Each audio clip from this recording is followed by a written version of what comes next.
Every day, we move through the world wearing masks. We smile, we nod, we pretend we have it all figured out.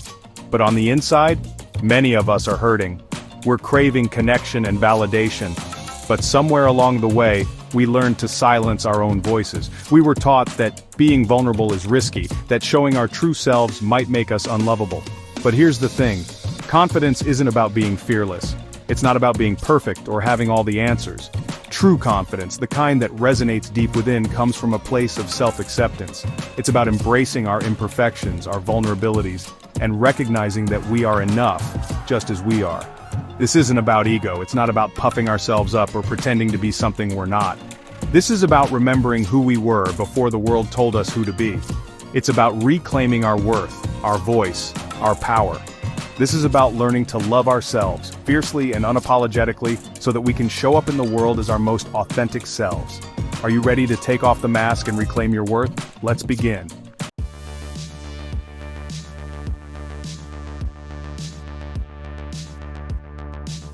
Let's start with a fundamental truth. You are worthy. Not because of what you achieve, not because of who you know, but simply because you exist. Your worth is intrinsic, built-in, non-refundable. It was woven into the fabric of your being the moment you took your first breath. But somewhere along the way, many of us started to believe that our worth was conditional. We learned to trade it for approval, for love, for a seat at the table. We allowed others to define our value, to tell us if we were smart enough, thin enough, successful enough. We gave away our power piece by piece until we forgot the truth. Our worth was never theirs to give away in the first place. It's time to reclaim that truth. It's time to take back the pen and start writing our own narratives. This journey, this reclaiming of self, requires us to look within. It's about peeling back the layers of self-doubt, the negative self-talk, the limiting beliefs that have kept us playing small. It's about remembering the inherent worthiness that resides within each and every one of us.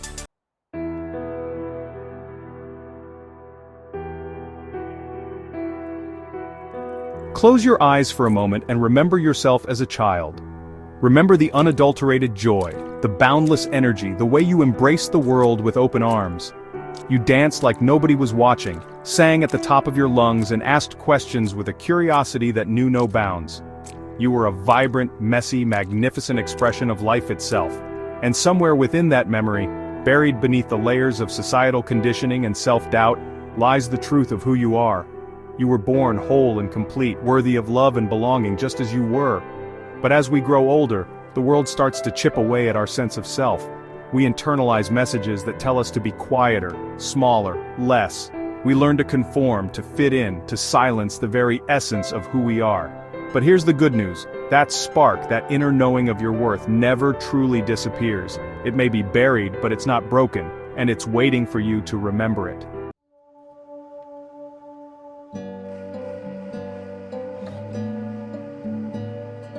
We spend so much time trying to fit in, to be accepted, to be loved. We curate our online personas, we tell the right jokes, we nod along even when we disagree. We think that by being who we think others want us to be, we'll finally be chosen, loved, worthy. But here's the thing, that's a shaky foundation for confidence. Because true confidence doesn't come from being liked by everyone, it comes from liking yourself. And you can't fully like yourself if you're constantly hiding parts of who you are. We all wear masks sometimes, it's a natural defense mechanism, but when we wear those masks all the time, when we become afraid to let anyone see the real us, that's when we start to lose ourselves. We dim our own light, silence our own voices, all in the name of fitting in. But here's the truth, the world needs your light, it needs your voice, it needs you to be unapologetically you. Because the bravest, most revolutionary act you can undertake is to be yourself in a world that's constantly trying to make you someone else.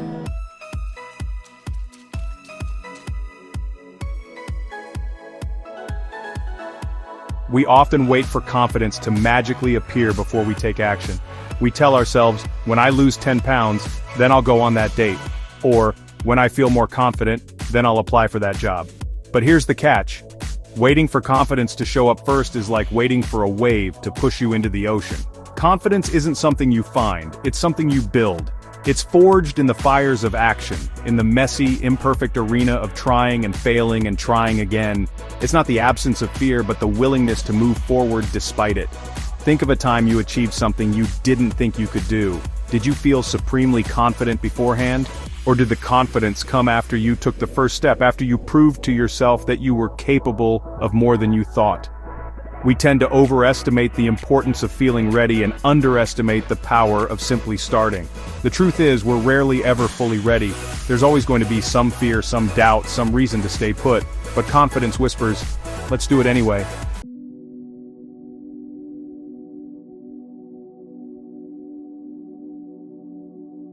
We all have that voice inside our heads. It's the constant narrator of our lives, offering commentary, opinions, and sometimes brutal critiques. The way we talk to ourselves, the tone we use, the words we choose, have a profound impact on how we view ourselves and the world around us.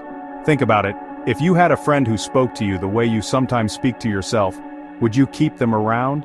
Would you tolerate their constant negativity, their harsh judgments, their tendency to point out your flaws and minimize your accomplishments? The truth is, we are often our own harshest critics. We internalize negative messages we've received throughout our lives, and we replay them over and over again in our minds like a broken record. We focus on our shortcomings, magnify our mistakes, and minimize our strengths. But what if we could change the conversation? What if we could learn to be kinder, more compassionate, and more supportive of ourselves? What if we could harness the power of our inner voice to uplift and empower us, rather than tear us down?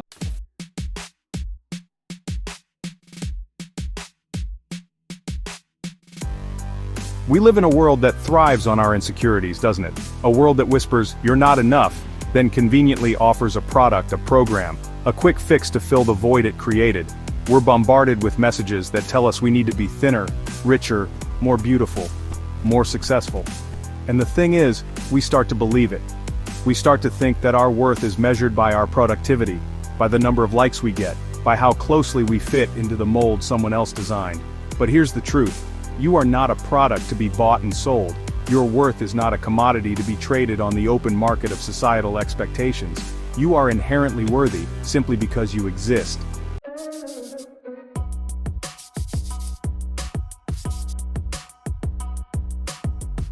Let's talk about boundaries. It's a word that often evokes discomfort, doesn't it? We worry about seeming selfish, about disappointing others, about ruffling feathers. But here's the thing about boundaries. They are the most loving act of self-respect. Every time we say yes when we want to say no, every time we betray our own needs to please someone else, we chip away at our own sense of worth. We teach the world that our needs are less important, that our time and energy are theirs for the taking. Setting boundaries is not about shutting people out, it's about honoring our own limits. It's about recognizing that we have the right to protect our own well-being, to say no without guilt, and to prioritize our own peace.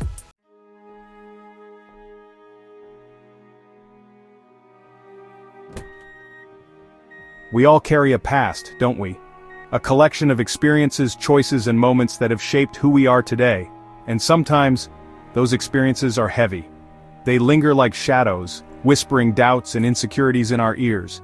Maybe you've made mistakes you regret. Maybe you've been hurt, betrayed, or disappointed. Maybe you carry the weight of past failures or missed opportunities. It's easy to get stuck in the narrative of our past, to let it define our present and dictate our future. But here's the truth, your past does not have to define you.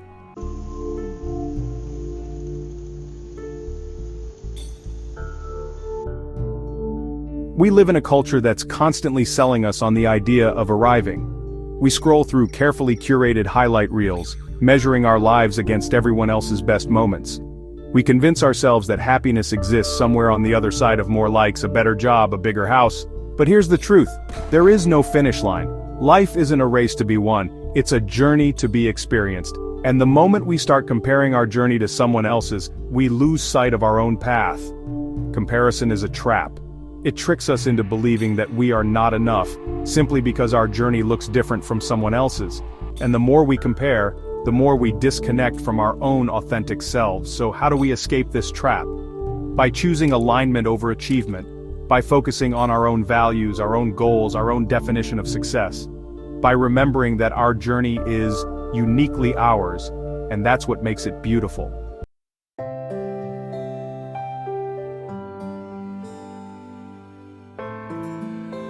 We hear it all the time. You can't pour from an empty cup. It's a simple phrase, yet it holds profound truth. When we don't love and value ourselves, we have nothing to give to others. We become emotionally bankrupt, unable to offer the love, compassion, and support that healthy relationships require. If you've ever felt depleted in your relationships, if you've ever found yourself giving and giving until there's nothing left, it might be a sign that you're pouring from an empty cup. This isn't selfish, it's essential. When we neglect our own needs, we end up resentful, exhausted, and unable to show up fully for the people we care about. Imagine a cup overflowing with love, joy, and acceptance. That's what it looks like to love yourself well. And when that cup is full, you can share its abundance freely and joyfully, without depleting your own reserves.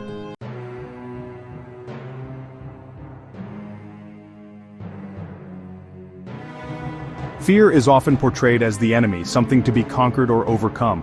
But what if, instead of running from fear, we leaned into it? What if we recognized fear as a powerful messenger, guiding us towards growth and transformation?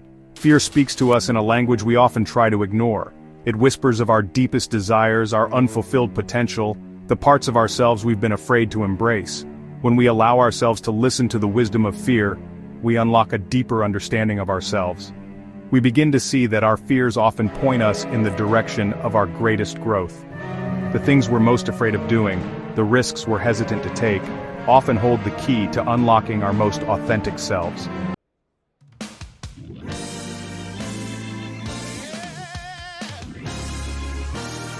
We live in a world that's constantly selling us shortcuts, quick fixes, easy paths to happiness and success. But here's the truth.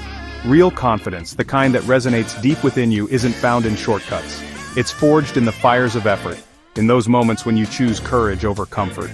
Think about a time you truly surprised yourself. A time you went beyond what you thought you were capable of. I bet it wasn't easy. It probably challenged you, pushed you to your limits, and yet I also bet you emerged from that experience feeling stronger, more capable, more confident. That's the paradox of confidence. It's not about avoiding the hard things, it's about leaning into them. It's about understanding that growth, real growth, happens outside of our comfort zones. Every time you choose the path of least resistance, you might feel a fleeting sense of relief, but you also chip away at your own self-belief. So I want you to ask yourself, what are you avoiding? What hard conversation are you putting off? What dream are you too scared to chase? Because the answers to those questions, my friend, hold the keys to unlocking a level of confidence you never thought possible.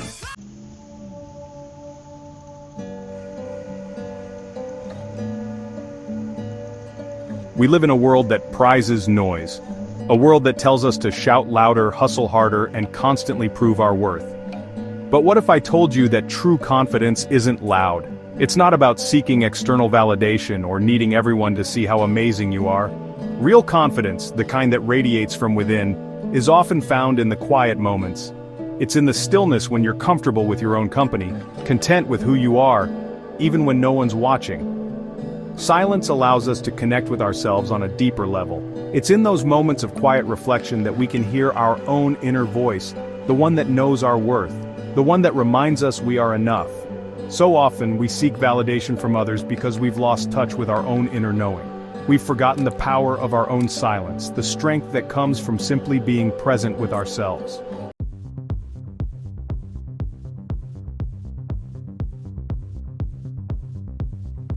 How much of your life have you spent chasing something outside of yourself?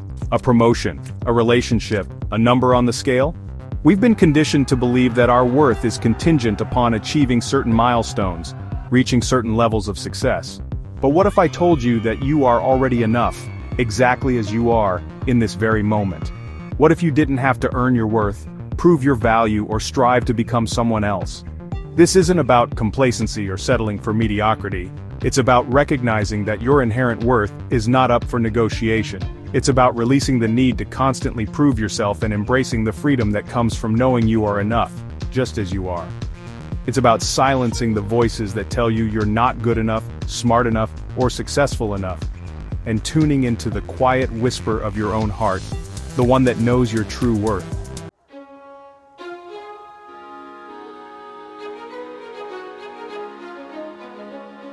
You don't need more likes. You don't need to fit in. You don't need to be fixed. You are not behind. You are not broken. You are becoming. So stand tall, speak boldly, live like someone who finally remembered they are already enough.